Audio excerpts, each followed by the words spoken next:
Athletes, take your mark, get set, it's time for the Addict II Athlete podcast. Everybody out there, Coach Blu Robinson here. Thank you so much for downloading, sharing, subscribing to the podcast. We appreciate you jumping on there and giving us a review. It helps move Addict II Athlete's message forward and get into the ears of those who truly need the help.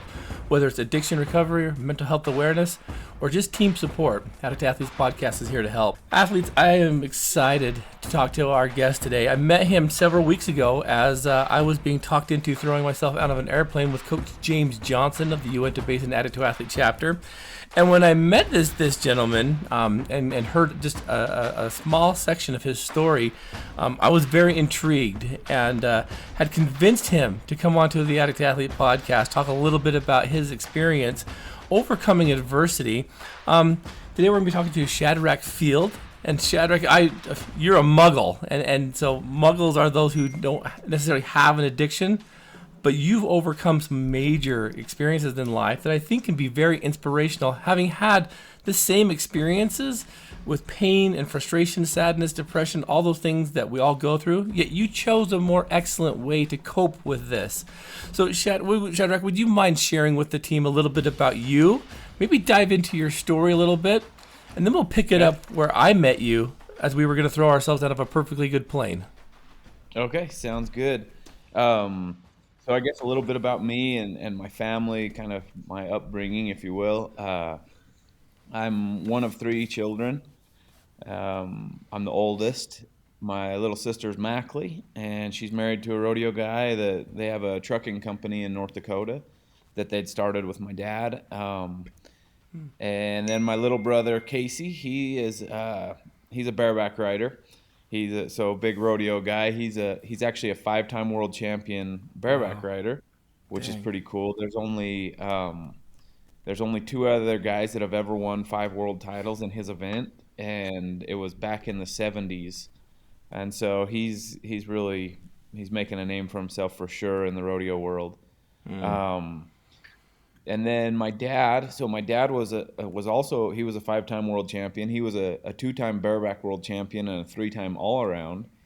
So I guess you could say, growing up, I was around it all the time. I was around, the best, really. I mean, my dad was the first cowboy to ever have $1 million in career earnings. So it was really cool growing up.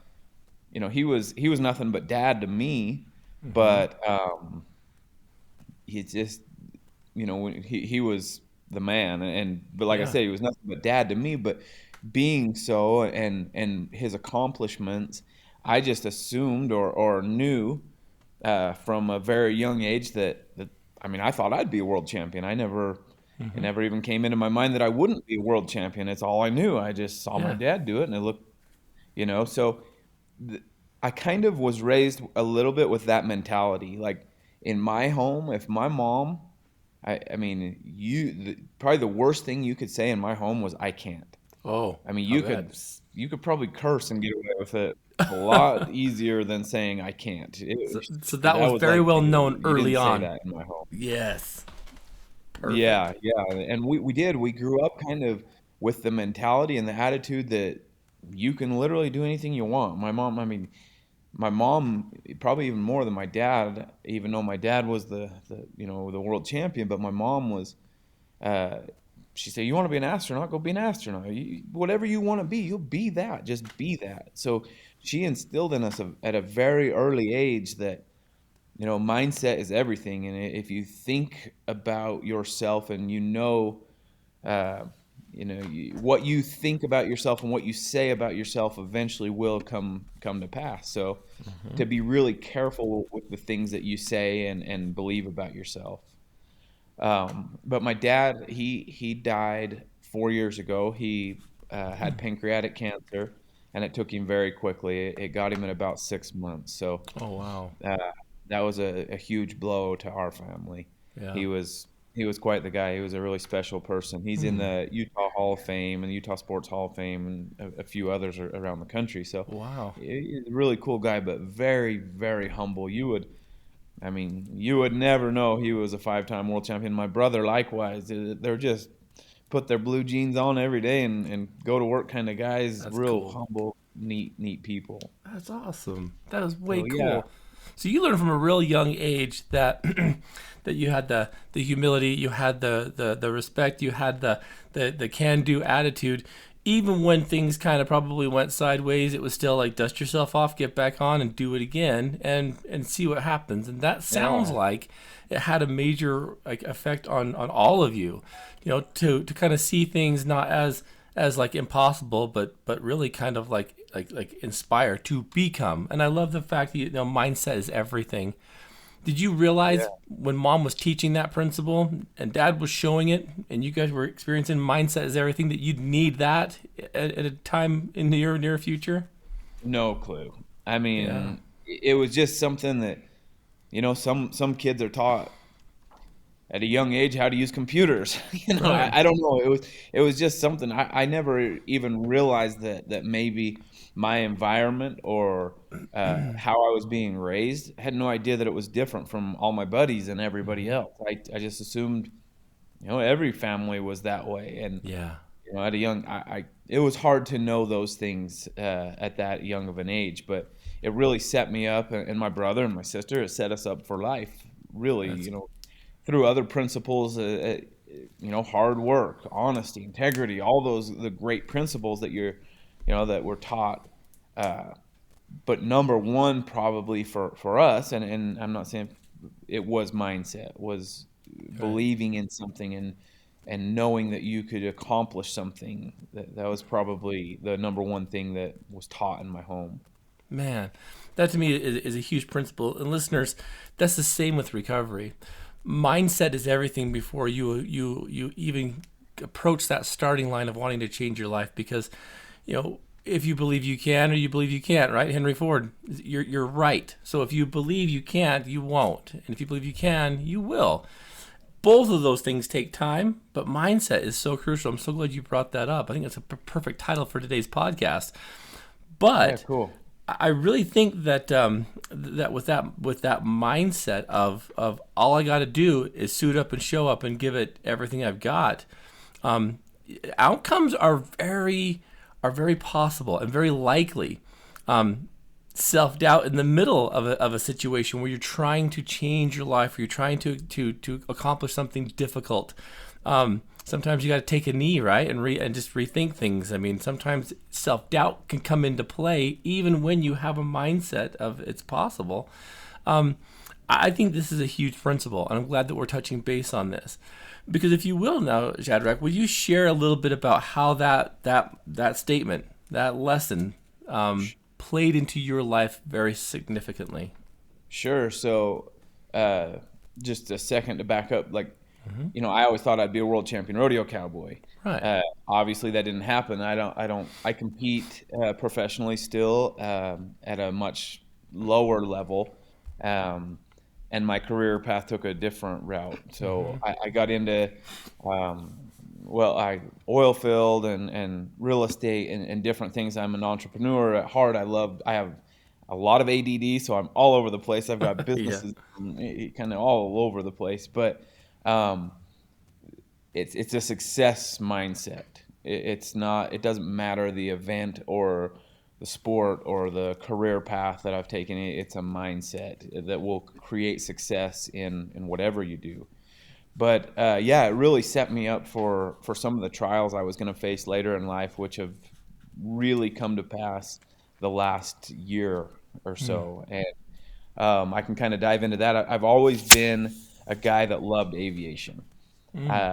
I went in a small plane when I was, well, for the first time when I was about 20, probably 22-ish, and just fell in love with aviation. I mean, from that minute on, all I could think about, I mean, if I was on the internet, it was looking at airplanes or reading airplane articles, or I Uh, just always had a huge desire to fly, and I loved it. So I worked on it a little bit back then, 15 years ago, and then uh, about 5 years after I started working on it, I'd done it a little bit and then quit. Done it a little bit and quit. I finally was like, I love this. I want to get my pilot's license, finish this up, and fly. So I went out and bought an airplane, and I thought that this is the best way to commit to the deal. yeah. So started working on my pilot's license, ended up getting my pilot's license. I loved it so much, but I always felt like I needed to be prepared for the worst. Hmm. I mean, there was something in me that always said, be ready for some off-airport action, if you will, in the mountains. I always knew that. I would Really? always tease about wanting to be to crash in the mountains and then try and survive naked, like Naked and Afraid. I know it Yeah, sounds yeah. funny, but I love that show, and I was always I want to do that, And I would That's tease interesting. around. I'd tell my wife and other people, I say, hey, if I crash in the mountains, let me be for like 10 days, 15 days. But obviously we would never do that, but Yeah, you it just, was kind of a just joke. know I'll come walking out with like a rabbit and a deer on each shoulder, Oh yeah, and I'll be covered fine. in filth, skinny as heck. Yeah, yeah. And that was kind of like I don't know, it's weird. But with that being said, I always worked on, like, every summer I would work on something with aviation. Hmm. One summer I went up to Alaska for some bush pilot training, all off airport Oh, stuff, yeah. which is something that I really believe, possibly saved our lives.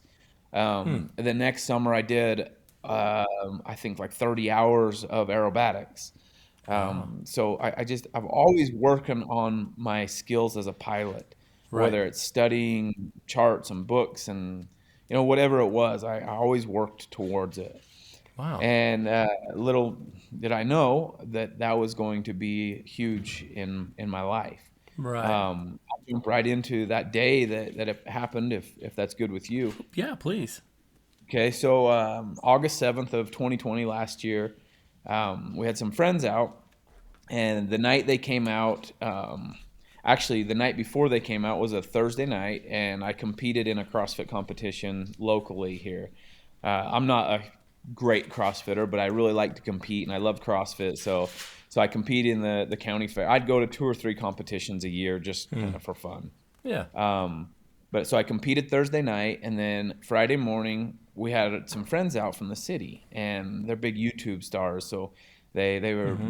vlogging or videoing pretty much everything. Right. And that morning they got there, and I said, "Do you guys want to go for a boat ride, or do you want to go check out the mountains in the airplane? We'll go. I can take you out and show you the UNOs a little bit." Hmm. And they said, "Well, we want to do both." I said, "Well, let's go fly first, Hmm. while it's earlier in the morning and it's nice and calm outside, and then when we get back, we'll go for a boat ride." Nice. And so they showed up, and we loaded up in the plane, and we took off. Actually, there were some pretty cool things that were said in the hangar before we left. Really? Betsy asked, she said, "You promise that you won't crash us?" Because they're pretty nervous to go. They haven't been in little airplanes a whole lot. And I said, "You know what? I can't promise you that, but I promise you I'll take care of you." Wow. And that's all recorded. They have all this And on that video. seems like such common jargon, right? I mean, Sure, I yeah. heard that tossed around a million and one times when we were out there to skydive, and in hearing that, it'll never happen. But you do. It's common. It's common, but it was very unique at that time for you guys. Yeah, for sure. And I'm a type of guy, like, um in fact, I kind of have a little routine. So I check the Hmm. airplane out, everything's good. We go to the end of the runway, and I usually, in the run up area where you kind of run your plane up to make sure everything's good before you take the runway, um, I would always usually say a little prayer right there. And then a lot of times, even if I didn't say a prayer, when I'm in my pre-flight and taxiing and getting ready to take off, I always paid attention really closely to how I felt. And if I ever felt like, hey, don't go today, I wouldn't go. And that day I felt nothing. There was no feelings of, hey, it could be bad today, don't go. There was nothing like that. So it was just a typical, normal day for us to take off and fly. And we got on the end of the runway, we took off, and went up to Kings Peak. I don't know if you're familiar with Kings Yeah, Peak, but it's absolutely. the highest point in Utah. It's around 13,000 feet, 13,300 or 4 or 5. I don't know for sure, but Hmm. we went up to Kings Peak, and we flew around for a second. We decided, all right, we kind of seen enough. We were ready to head back, and we got, I don't know, 7 miles or so north of Moon Lake, and we were going to head down over Moon Lake, and that's a little bit west of Roosevelt, and circle back to Roosevelt. Well, when I started down the canyon towards the lake, um, a big gust of wind come and hit us right kind of head on, and which is no big deal. I just slowly eased the throttle in a little bit because as I started to descend, we were, like I said, 13.5. And so to descend down to 5,000 that close, I had to put some flaps in, and I wanted them to be able to see the scenery. So I actually put my landing gear down to slow me down a little bit more so I could get down over the lake and show them Moon Lake. Oh, wow. So I had half of my flaps in and the landing gear down when I started to put the throttle in, and there was no response. I pushed it all the way to the firewall and nothing. Nothing. And you'll have to excuse me. It's still a You're little fine. bit. I get a little emotional telling the Yeah. story. Um, I push the throttle in, nothing. So I start working the throttle, and there's nothing. There's no checklist. If your engine is still running, it's still idling, Yeah. but it won't produce any power. So, I mean, I tried everything I could think of and just couldn't get any power. Immediately after I realized there was no power, I put my gear back up and put my flaps up. I needed to get across that lake. There was no way. I mean, if I don't make it across the lake, we die. Right. No question. There's nowhere on the sides of the lake, in the canyon to the north of where we're coming from, is nothing but just straight up and down cliff walls. I mean, we're in a situation where at this point we have to make it across the lake. Right. How So fast we are get you kind of descending down? I mean, speed wise, I mean, well. you clipping along or Normally you would be, yeah, but with no power, and I had my flaps and my gear, and I was trying to go slow, right? um, because we were descending very quickly, so Uh-huh. I didn't want to get going too fast. At that point, we were probably doing 160 miles an hour at that Okay. point. Um, Once I knew that we had made it across the lake, I put my gear back down and my flaps back down. There was a road just above the lake that I was actually trying to get to, and we weren't going to make that. So I had two options. It was either land on the beach, or there was a big sagebrush flat up above the beach that looked pretty good. I wanted to go to the beach. I kind of had that thought in my mind from the beginning, Right. but I kept on having a feeling come across me, do not go to the beach. I mean, it was very, very strong. I kept thinking, you will kill the boys in the back.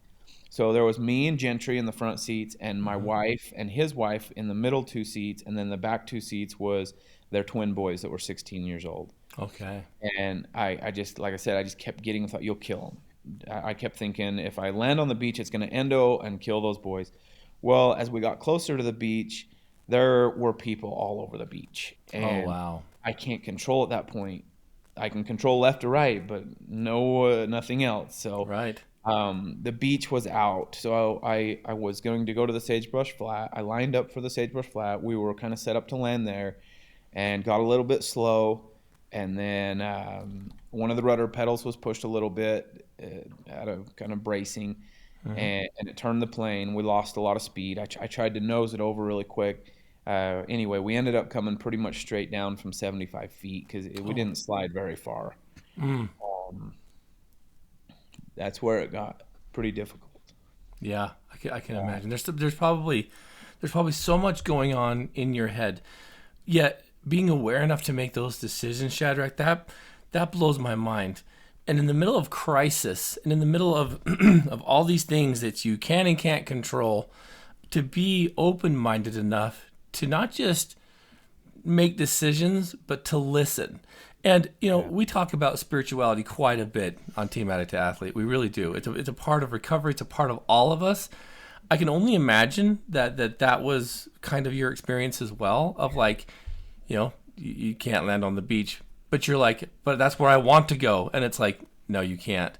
All these things going on, like it has to be overwhelming at the same time, like terrifying at the same time, like powerful. I mean, I can't imagine, like, in that small amount of time, how much of everything you experienced. Does that make sense? Like, just how much of absolutely Yeah, everything sure. came through you.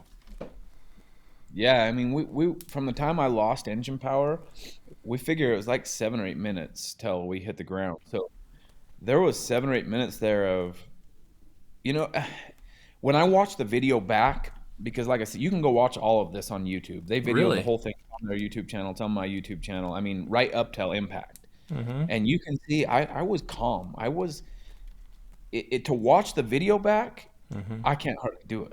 I mean, Right. freaks me out, scary as hell. The Yeah. sounds, the visual part of it, to relive it is terrifying. Right. But the actual moment, I wasn't scared. I figured we'd land on that road. I'd land on the Sagebrush Flat, the beach. I mean, I did not fear. I told them it's going to be hard. Right. Right before we hit, I say it's going to be hard. And Yeah. it's kind of it's funny because Huh. obviously at the time I meant the landing, but No. looking at it, See, so many profound moments like that. And I was going to ask you, if you don't mind me asking, when did you let everybody know that there's something not quite right here? Everybody just everyone be calm. But how did you? yeah. So you'll You know, see because it in you the watch these video. movies of the pilot in the jumbo plane, and he's like, nothing to be concerned about. Please put your trays. You know, all this stuff. But like for you, Yeah. it's very intimate too, Shadrach. I mean, when did you let them know that there's a So problem? as soon as I was pushing that throttle in and there was no power, I Mm-hmm. told them. I said, "Hey, something's wrong." And my wife started punching me. She thought Yeah. I was messing with everybody. She's like, "Knock it off," and kind of hit me from the back Yeah. seat. I said, "No, I'm serious. Something's wrong. I Mm-hmm. can't get any power." And then that's when. But I think that as calm as I stayed, everybody was calm. Yeah. I mean, Because you you were. really have to watch the video. It was Yeah. you. We were really. It was really almost peaceful. It wasn't like you imagine an airplane crash and losing power for 5 or 6 minutes before you hit ground. You would think everybody's gonna be screaming and falling out of the sky, and it Yeah. was nothing like that. It was really calm, and it wasn't that scary. Because you were, Shadrach, because you were. And I love that because, man, you're going to make me emotional because of mindset is everything, right? I mean, if you would have went nuts, I'm sure they would have had a horrible experience. But because you composed yourself enough to say, mindset is everything, this is what's going to happen, this is where we're going, that to me is even like on a huge spectrum, like emotionally and spiritually powerful because you were that mindset. Man, I can't even comprehend that. But everyone was okay. We're literally behind you. Yeah, yeah. Wow, Well, wow. thank you. Yeah, it was crazy. Once we'd hit the ground, I woke up and immediately all I could think of was fire. We're gonna Yeah. burn. And so the second I came to, I couldn't have been out for more than 20 seconds or so because everybody was still in the airplane when I woke up. Mm-hmm. Um, I immediately shut the power off and shut the fuel selector valve to off to make sure there was no fuel. Um, then I hadn't even really kind of assessed where I was personally yet. And about the time that I got the power off and the electrical off, is when I realized I was paralyzed. Oh, Um, I I couldn't feel my legs. I couldn't move anything from the waist down. It still hadn't set in that I wasn't scared of that yet at all. I right. started telling people, get out of the plane, get out of the plane. I was slunched over to the right seat. Gentry was uh, hanging upside down out of the plane.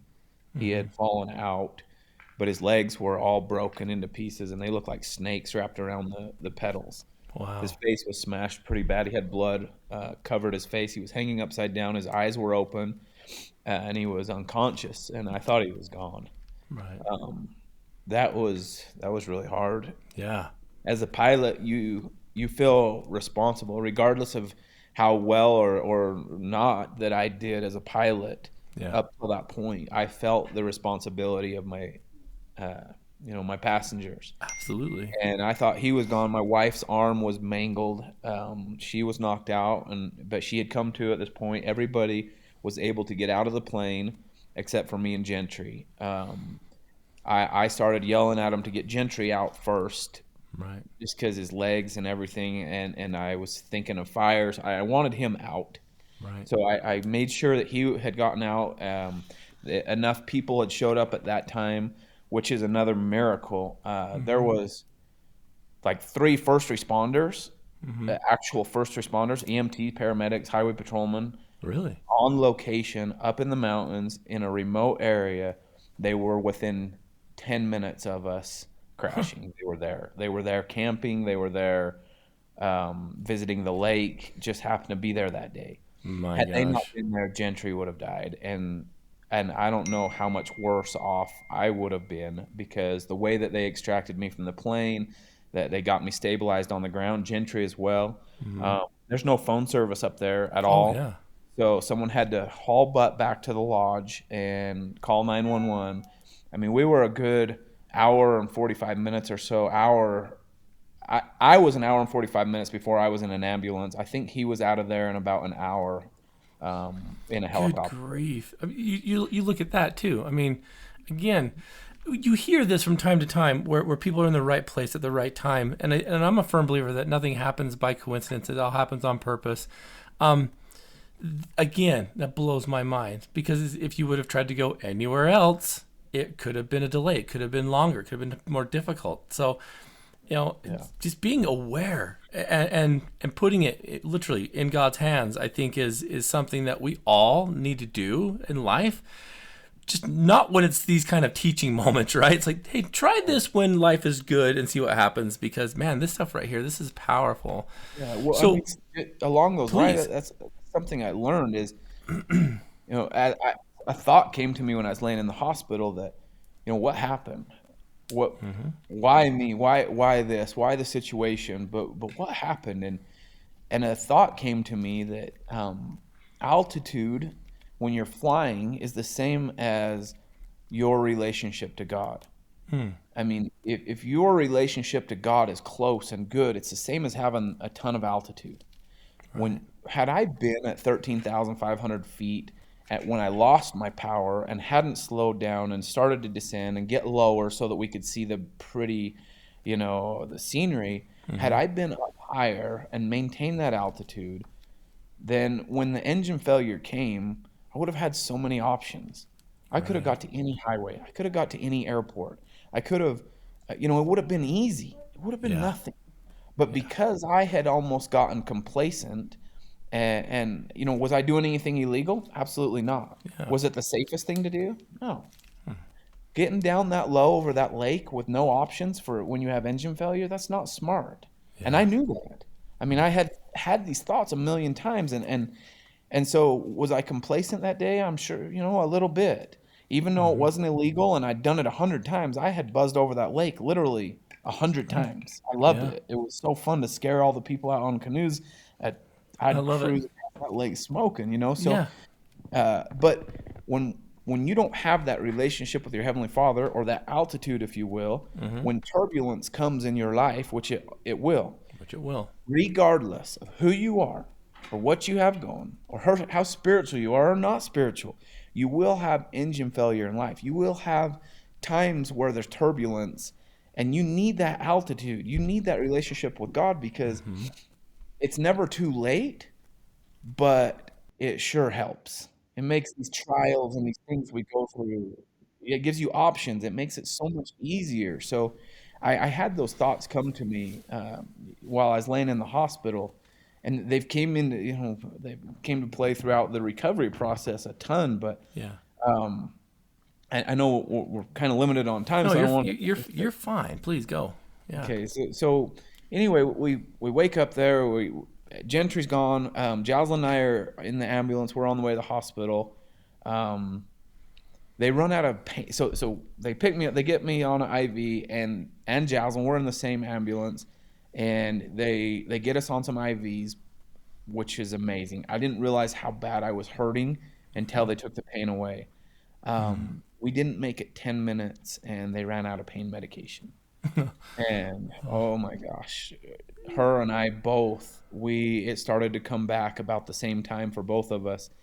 And we then, after having the pain taken away, being totally relaxed on stretchers in there, and then having that pain come back was excruciating. It was Oh man. very, very hard.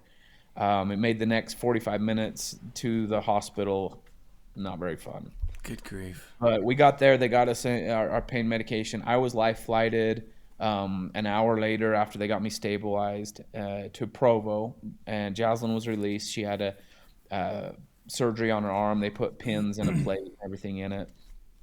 I made it to Provo, and the next morning I had my back surgery, and I got T12 was a burst fracture on me, which slid forward and hit my spinal cord on the cauda equina. It's the horse and the very bottom part of Right. your spinal cord. Okay. That part of your spinal cord, those nerves go down the back of your leg. So my butt cheeks, hamstrings, calves, all the way down the back, and then over the top of my feet.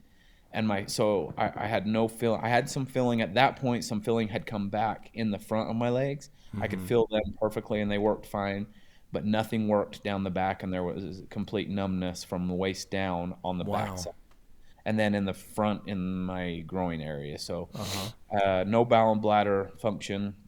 That part still hasn't come back. It's been 10 months. Right.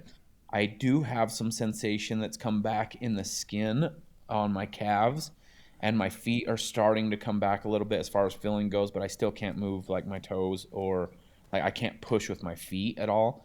So I have to wear braces that start about my knees down. That's the first thing I noticed when I met you was you had those, and Yeah. I thought, man, those look like some interesting, like contraptions. I'm thinking that maybe it was something for like sports related or something. Yeah. But I watched you jump out of your pickup and walk over. I would have never guessed that for a time period you were literally paralyzed, Shadrach. That blows my mind. Like, I can't feel my hamstrings and calves and glutes don't work. My calves don't work at all. Hamstrings and glutes work very little, but still, I've just kind of adapted to. I kind of walk on my heels a little bit and balance on my heels, and I'm hitting the gym. That's how I actually met James. James and Uh-huh. some of your athletes is through the gym, which has been incredible for me because I was at the gym. So I got through my process at the hospital. They sent me home. While I was in the hospital, actually, I said I was so excited. I was like, let's see what I can do. I thought I had all these thoughts of I'm gonna go to the Special Olympics. I'm gonna be this Yeah. great athlete in a wheelchair, and I'm gonna do all these cool things. I was seriously like, I wasn't even that bummed. Yeah. But that's not because I'm anything special. That's because at that point I didn't realize what it was going to be. You Right. see somebody in a wheelchair or that doesn't walk that great, and you think, oh wow, they're in a wheelchair or they don't walk that great. You don't see what lies beneath that is the actual struggle. Walking Right. different or the physical struggles I have, they're okay. They're hard, but so it is what it is. I'm okay with it. There's only a couple ways to look at it, literally too, right? I can Yeah. either be positive about it, look at it, or I can be sad about it. So that part of it's not that bad. It's the emotional part that's been a really, really a booger, where That's the been the challenge. depression stuff comes in, and when everything about who I thought I was has now become very difficult physically. And so it weighs on you emotionally, and that's been the toughest part of this journey for sure. Did the doctor? What did he say about walking with you? Was he optimistic? Did you kind of take his advice, or did you say, "Well, Uh, thanks for the advice, doc, but you said this. oh yeah, I'm walking out of here." yeah, Like, yeah. what did they say about walking with you? What did the doc say? Uh, they won't. They were really good to not give me anything discouraging, Okay, good. but they were also uh, very sure not to give me too much hope. Right. They definitely said we don't know what'll come back, when it'll come back, if anything will come back. And I literally I said I'm going to walk out of here. It's okay. Yeah. It's good. And they actually got me on my feet about 3 hours after surgery. There's three of them holding me up, but I was able to make the movement kind of to walk. Wow. And about a week in or 10 days in, I walked for the first time on my own on the parallel bars. And my physical therapist, and again, I don't say these things to boast or to No. be, but yeah, they couldn't believe it. Yeah. They couldn't believe that I was walking. And I left the hospital with a walker. At my 3 month checkup, I was on forearm crutches about 3 months before they said I should be. Um, Wow. and then at my 6 month checkup, I walked in with nothing. They were I probably blown away. yeah, they couldn't believe it. It was pretty cool. And again, I'm a lot of that is hard work and mentality, but a lot of it is some blessings that I received as well. For sure. Um, How did the rest of your crew go? How did the rest of the friends and family? so Gentry was behind me for quite some time because he had so much more damage. His legs, I don't know. I think femur, tibia, neck, back in the exact same spot as mine. His face was shattered pretty bad, but luckily he didn't get his spinal cord quite as badly as me. He has bowel and bladder function, and a lot of his stuff is coming back pretty good. He's still struggling and having to work through a lot as well. Right. But now that his legs, everything's kind of healed up, he's doing really well. That's cool. Yeah, he's doing good. So Jaslyn, she has some major PTSD struggles now. She, little sounds and little things. She still has nightmares. We've had to fly a couple times since then in a commercial plane, and that was extremely difficult for her. So she's struggled. Betsy does really well, but she's had some PTSD stuff as well. The boys, they've done really, really good. That I'm aware of, very little PTSD, and physically they're doing really good. That's amazing, because the way you described that crash, all of you survived. Different elements, different issues, different situations, but you all survived. Shadrach, that's very rare, as you know, in those situations, to have everyone kind of get through that experience. After that, did you ever think about just quitting flying, giving up the ghost for the pilot? I mean, did you feel like... Actually, no. Yeah? Everybody else, yeah, I don't think anybody else is probably going to get in a little plane ever again, but that I did and jumped out. And I want to touch base on that. Yeah, okay. Because my thing is, this is the second time Coach Johnson has done this. And last year, I was very hell-bent on not doing it because I'm like, man, I don't know. Like, it's just one of those things where it's like, I just don't feel the urge, And I did all the filming and all the videotaping and stuff. This year was a little bit different. And when he approached me this time and said he didn't have a partner, I was still like, I don't care if you don't have a partner. You can go alone, man. Yeah. But one of my athletes said to me, he says, Coach, what are you really afraid of? And I had to sit there in front of two guys. I don't want to be that guy who wusses out. But I thought, I don't really have a good answer for this question. So what am I afraid of? And the answer is, well, I'm not afraid of anything. So why am I holding back? And so that's what got me on that plane, was when Rob asked me, what are you really afraid of? Yeah. Right after that conversation is when I met you, which was kind of interesting. And when you walked away, James leaned over to me and says, see that guy over there? He's not an addict, but you know what he does have? And he told me about your story just briefly. And I was like, what in the flip is that guy doing here? It's not even a year ago this happened, and he's going to get in this small, recreate all this, except this time jump out. I want to know, and I want the listeners to really get to understand this, and you've had some time to process this now. What in the world was that choice? Because that's the last thing most people think. Because then when you told me you were paralyzed and you had that problem, I'm like, the dude's going to jump out of a plane and possibly re-injure himself, because even landing can be a little rough. So walk me through your mindset of James inviting you all the way up to when your feet touch the ground again. All right. So a couple things with that. When I was working out, trying to recover, I met a bunch of athletes, and I met some other guys that were coming, Addict II Athlete guys, to the gym. And it was funny because some of them were, so this is in part for where I'm going with why I did it. Some of those guys, when I first was at the workout class, so I'm sitting there watching this workout class, and they're doing burpees and all these things, and I'm like, man, I wish I could do that again. I would do anything. You know what I said? Piss on this. I said, I can do a burpee still. I'll figure out how to do it, right? So I go in there, and that day we did 180 burpees, my first time. And there was about 3 of the guys that were kind of sitting on the sidelines, if you will, and weren't jumping in. They were just in jeans, and they all had an excuse. Right. They had a bad shoulder, a bad back. Well, by the end of that class, they were all on the floor dying with me. They were sweating, giving it all. And I got to talk to them a little bit, and I ended up working out with those guys for the next 6 weeks or so. I got to know them a little bit, and so they got to see me push through and work hard when something's very difficult. Well, those same guys were there at the jump and going to do the jump, and I felt something that I needed to do it for them, partly, on top of what for me. It's Right. almost like I don't feel like I'm anything special, but I needed to be an example. They got to see me work out. They need to see me get back on the horse, if you will. Yes. Like I said, I was always kind of raised that way. You get bucked off, you get back on. Exactly. And it wasn't that I don't have a fear of flying again.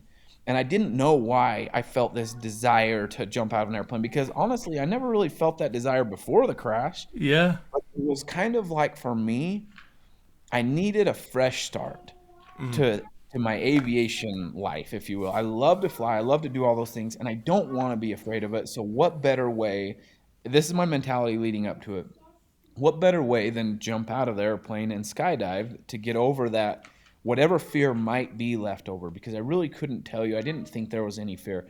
Shoot, when I got in that little tiny airplane, 5 of us in a 4-seater, I mean, I I thought that I would have a lot of feelings come back and a lot of fear, and until they opened the door and I climbed out on the landing gear to jump out, Yeah. there was no fear. And then when that door opened and you climb out on that landing gear, I was like, Uh-huh. "Oh boy, it's This is happening very now." real. Yeah, and I jumped, and I was able to jump, and it was just amazing. And then I was able to land on my feet, and James actually said, "Hey, wait a second." He said, "Hold on, come here. You just landed on your feet. Last time you were in a small airplane, you crashed." Yeah. That's why I jumped. I didn't know. Uh, Yeah, man. I didn't know it at the time, but that landing back on my feet. And I think that that's huge. I mean, It any is. trial that we go through, anything, if we fight through it, we have the right mentality. We you know we do one more rep. We finish the chore. We get done with it. We beat it. You can land on your feet. Yeah. Regardless of what you've been through, you can land on your feet and it'll be okay. That blows my mind, because getting in that, like you said, that little plane, the jumping for me wasn't hard, man. It was the plane ride up there. I'm like, this thing's bouncing and jumping around, and I got thinking about you. I'm like, dude, this must have been like insane for him. But to hear that wasn't a big deal, because holy crap, man, that plane ride up. Come on, like Yeah, James is. I think people ask me, "Is that not scary?" Or "Are you not scared to do that?" Or this, and "Do you not have PTSD?" I think I'm too dumb to know better. I love it. I I, love I it. don't know what else. You just kind of got to get to a point where you're like, I survived a plane crash. Yeah. I mean, so what? Every life is what it is. Yes. If I was supposed to go, I was gonna go. If my chute's not gonna open, it's not gonna. When it's my time, President Gordon B. Hinckley of the church, of the LDS Church, he said, "No unworthy man will ever die before his time." Yeah. So if I'm living my life the way I'm supposed to be, I don't have anything to worry You have about. nothing to worry about. Nothing. See, I love that mindset, brother. I love it in so many different ways, because there was so much going on that day, for you, for everybody, but to be immersed in it and to see other people's anxiety, but then to hear your story. And when I was approached with the question, what are you really afraid of? We got to answer some of these questions. Like, so curious, when you committed to do it and you told your family, because you jumped with your brother-in-law. I got to meet your brother-in-law. Is that right? Yeah. And I asked you this question on the video that we're putting together. I said, what did your family think of you doing this then? Because I'd known that your wife was with you during the accident. Share with us, because I don't know the other side of this, when you got home and spoke about it. So what did she think? What did they think when you're like, well, I'm going to go do this? And then what happened afterwards when you came back and did the return and report? Uh, I didn't tell all of my family, Wise. but my wife, she knows me so well that she was like, "Why am I not surprised?" Yeah.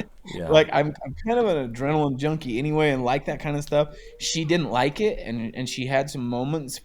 She knew for 2 months before I was gonna jump out, and so over those 2 months, she had some moments that she was like, "I wish you wouldn't do that," or "I'm scared," and I would have respected that of her 100%. Had it got to that day of or a day before, whatever, and she was seriously not wanting me to, I would have absolutely, for her sanity, not done it, because it wasn't that huge a deal for me.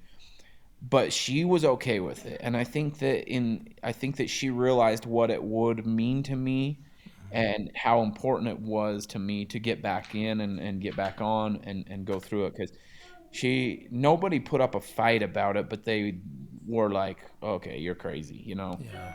that was their mentality of it. But nobody tried to stop me or anything, so it was okay. They couldn't believe it, I can tell you that, and they were excited for me after. I think everybody was able to look at it in a sense that, yes, it needed to happen. It's good for him to get that over with, to be over that part of it. And so they were really good with it. So then, from your perspective, brother, what do you teach people about overcoming fear? Because this is a big thing. Even with people in recovery, there's always this weird kind of sense of fear to be without, fear to have to cope with life on life's terms, a fear of like what they might lose, not knowing, what they'll gain, maybe even fear of what they'll gain. What do you know now, literally, about fear? Because you've experienced it many times throughout life and throughout this last year. What is your mindset on overcoming that? So that's interesting that you asked that, because I actually just had this conversation yesterday. Fear is a huge cripple. It can cripple you. And I think that, for me, I have to step back, and I help other people step back and say, okay, what are you scared of, first off? Next, do you really need to be scared of that?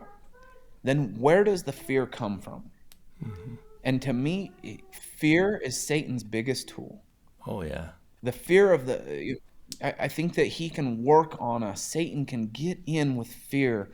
He knows you're afraid of something, and then he amplifies it. He finds ways to make you scared of things that aren't even real. So many times with anxiety and depression and mental health things, it all stems from fear. Yeah. Being afraid of like, I know that when I get some anxiety or depression going, it's due to being afraid of things that aren't even happening. Like, scared that my business is going to fail, scared that I'm not enough, scared that I'm not being a good father or a good friend. Being scared of those things causes you to have anxiety and depression, and I hate fear. So how do we beat fear? I don't know. I think it's facing those fears, figuring out what you're scared of, and then running into it head on. Yeah. Whether if you're scared of flying, jump out of an airplane. I don't know all the ways to beat fear, but I think fear comes from Satan.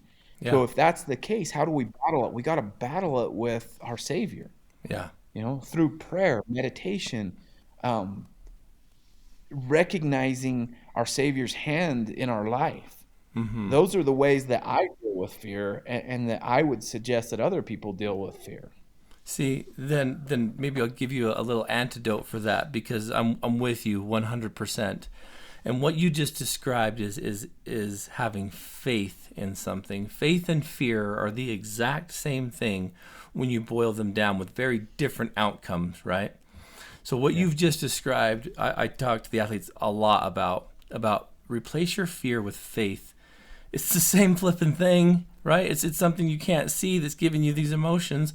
So why not default to something positive instead of something negative?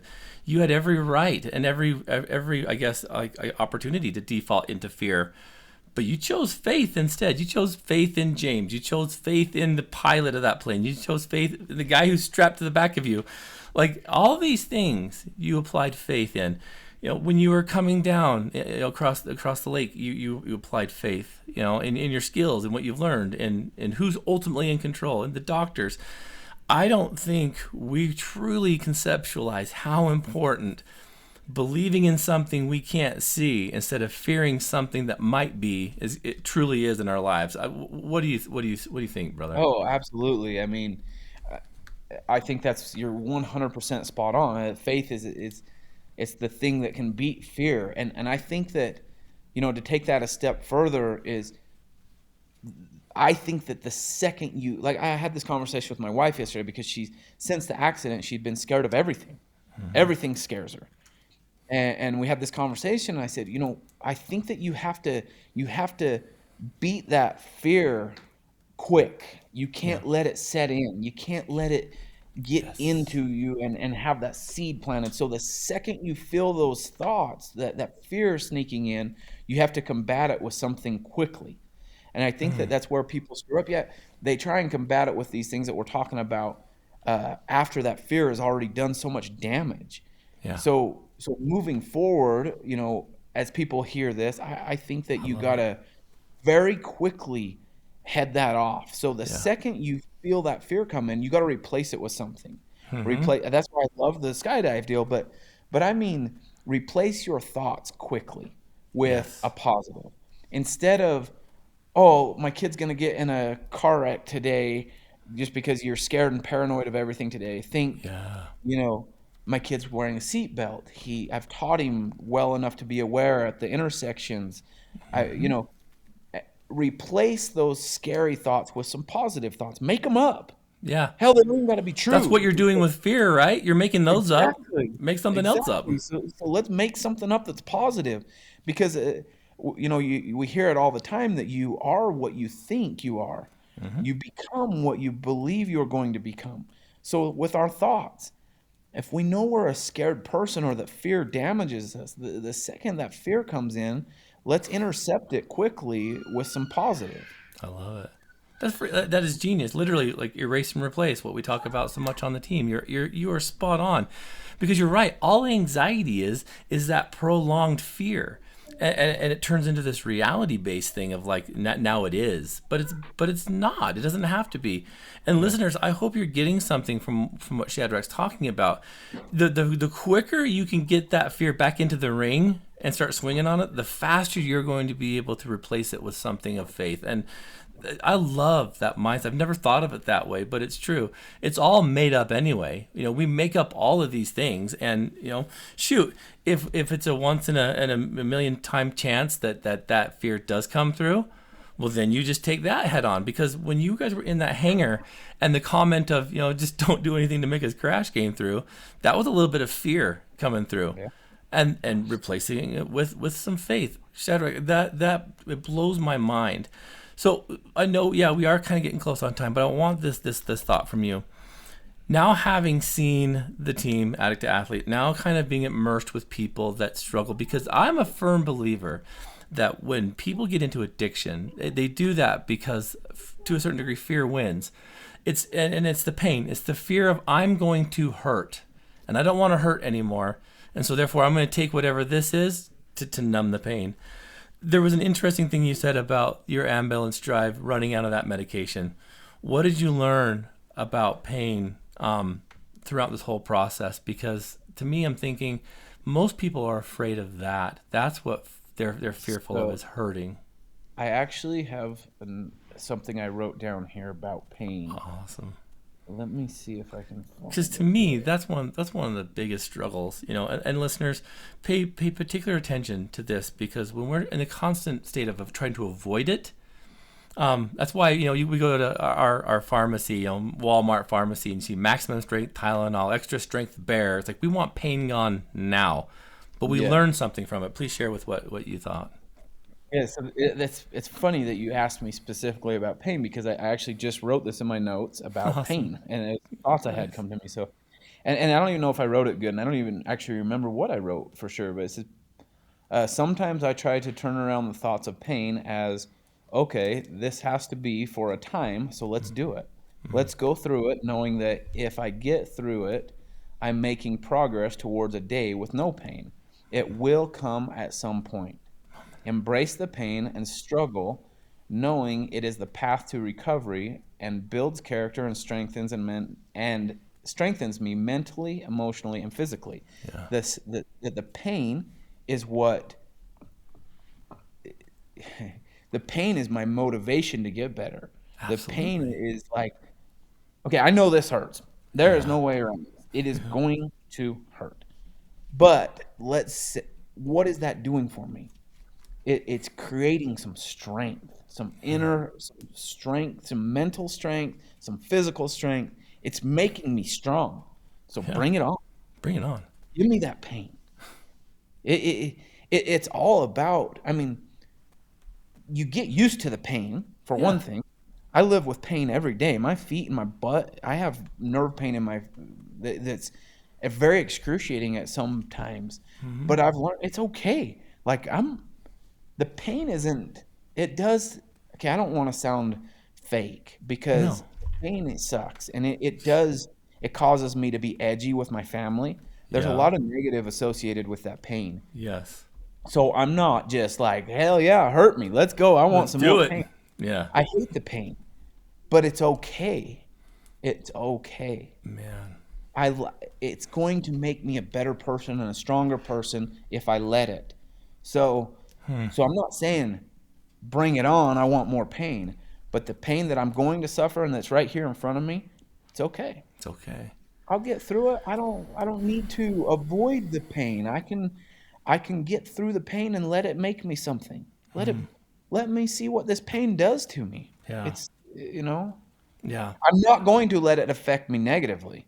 I will not. I'm going to try my hardest to become a better person and less short with my family. I have to apologize to my wife once a week and say, "Hey, I'm sorry. I know I've been short with you this last week. I'm sorry. I've been short with our kids and I'm working on it."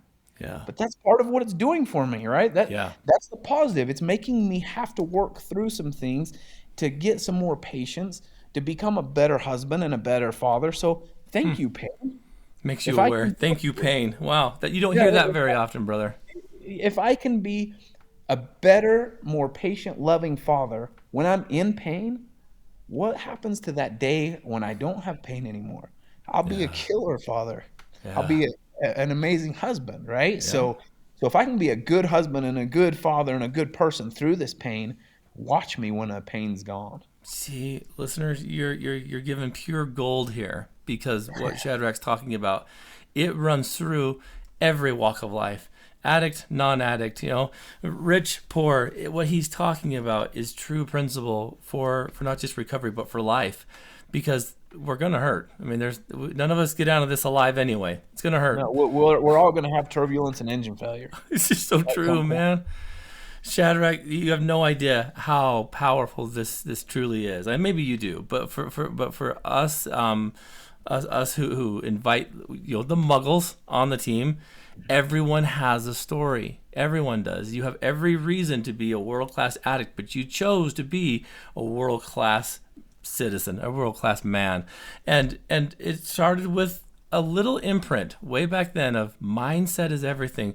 I am so glad that you mentioned that, because to sum all this up, that's what it is, isn't it? I mean, now looking back at that principle from what dad taught you, mom taught you, your siblings all did, mindset is absolutely everything, wouldn't you say? Oh, everything. I mean, every trial, every opportunity, every blessing, everything that you're approached with in life, to me, literally, there's a left and a right. Yeah. You can go one direction or the other with your trials, with your blessings, with everything you're given in life. You can approach it and say, I can approach it this way, which is head on, strong, fast, hard, make me tough, or I can go left and I can be a victim. Yes. And before me, I'm dealt with this. I have to, use a catheter every 3 hours, and I have to go poop with a rubber glove in the mornings. I can't rope as good as I used to. I can't go hunt. All these things that I used to love to do, I can let those affect me and be poor me and sad. And hey, there's days I do. Yeah. There's a lot of days where I get down on myself and I struggle. I am not perfect in this process. Mm-hmm. But there's two ways to look at every situation in life, and it's left or right. And I want to take things head on and let them form me into a better me. Yeah. Now, I like I said, I'm not trying to. I don't want anybody to ever look at me and think, "Oh, he's got it all figured out," or "I'm in the trenches, bud. I'm in the trenches with just like everybody else." Yeah. But that's the mentality I have to take and that I work towards taking. Yeah. Like I said, I don't always make the right decision and take that right-hand turn. Right. There's times where I get down on myself, but I know that right-hand turn is the right one, and I try to make that turn. Well, yeah, because the cool thing about what you're saying is when you make that decision, you're going to own it, negative or positive. Exactly. And listeners, brother, I could probably go on for another 4 or 5 hours with you. You got some powerful stuff in there, and it's true, and it's not because you're looking at, like I got it all figured out. It's what these listeners are going to hear is that if he can do it, maybe I can do it. In the plane crash of my addiction, maybe if he can do it, I can do it, and that's where this is really about. I mean, there's no way I could have not. I mean, literally, I could not have gotten on that plane after hearing what you went through. I'm thinking, all these guys, we have the same story. But when I heard your story, I'm like, well, now I'm really screwed. I've got to jump out of this plane, because if this man's doing it, I can do it too. And so to a certain degree, I didn't know you, but I trusted you enough to say, well, if you trust this plane, then I'm going to trust this plane. Because when we landed, James is like, yeah, I saw this little like tag in the back of the plane that said it was from 1958. I'm like, dude, what? That plane's that old and we got in it? But we made it, man. We had the experience. Yes, Shadrach, thank you so much for being a guest on this podcast. I appreciate it more than you'll know, and I think the athletes will. I want to thank Radio Ronin for the Radio Ronin Network hosting Addict II Athlete's podcast. Please check out the Radio Ronin Network. We've got lots of good podcasts out there for you, so check out those as well. Listeners, you've been well fed. Shadrach, do you have social media? Is there anything that you do? I was going to say that if anybody wants to follow along, we have a YouTube channel. I post quite a bit of stuff on the YouTube channel. I'm doing some public speaking now, and I just did an event Friday. I'm about to upload that video towards the end of this week, and it's a great one. My Instagram, just Shad Feild, Feild on the last name. That'll be a great place. I try to post a lot on there of my recovery, my journey, my public speaking events, and try to keep it, as motivational as I can. And so that's the best place to find me is probably my Instagram, and then some YouTube stuff too. So awesome. So listeners, check the link below. We'll go ahead and post that with these podcasts and our YouTube videos, so you guys can get connected with Shadrach, because there's some amazing stuff to come too, because you're still kind of in that beginning stage of awareness. So I can't wait to see what else you learn from this. So listeners, again, thank you so much for being part of Addict II Athlete's podcast. Share, subscribe, get this into the ears of anybody who needs it, and keep this one in the chamber on repeat, because there's a lot of powerful principle here. Until next time, go turn that mess into a message. Thank you.